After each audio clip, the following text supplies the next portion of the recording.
Which golf course?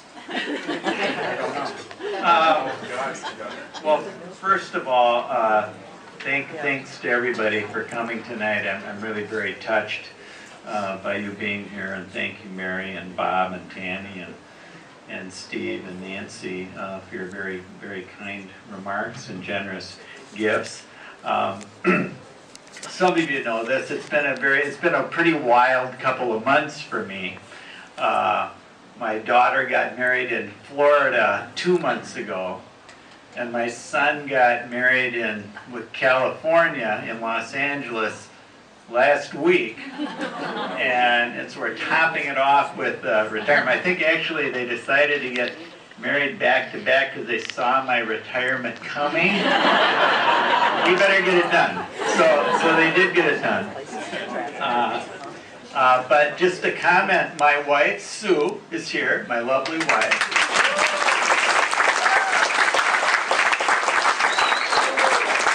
Strangely, she's my only family member that's here.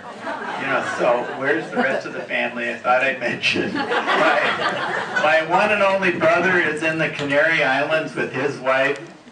My son, who just got married, is honeymooning in Palm Beach. No, Palm Springs, thank you. My youngest daughter and her new husband have just landed in New Zealand. Let's see, who am I leaving out? Oh, Ingrid and Chris, yeah, and they were out in LA for the wedding, and they're staying on in San Diego for a few days. So there's the family. But I know they're here in spirit. So I am really so privileged and so honored to be a part of Keystone, and so grateful to all those who have made our work possible. In particular, and I know this is dangerous, I should never single out anyone because you're inevitably going to leave people out, but I'm going to run that risk. I want to thank in particular Greg Wandersee, my predecessor for 16 years, and my boss at Keystone. I am now his boss. Let it be known. At least for 2 more days. Exactly. And but he left an indelible imprint on Keystone that has been so significant for our success. And Diane Gustafson, I believe, is here. Diane, aren't you? Where is she? There she is. Our longtime Chief Operating Officer, who likewise kept us on a steady and I think very strong course. I also want to thank somebody's cell phone's going on. Okay. I also want to thank our board of directors, who has been amazing.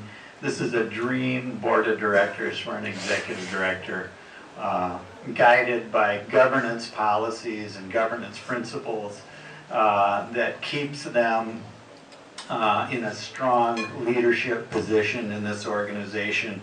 And I want to single out my board chairs over the years who you have a special relationship with during their service, and John Wagner in particular, and Steve Cupis, and Bill Patient, and Linda Teppo, and Bob Jenkins, and Tammy for their service.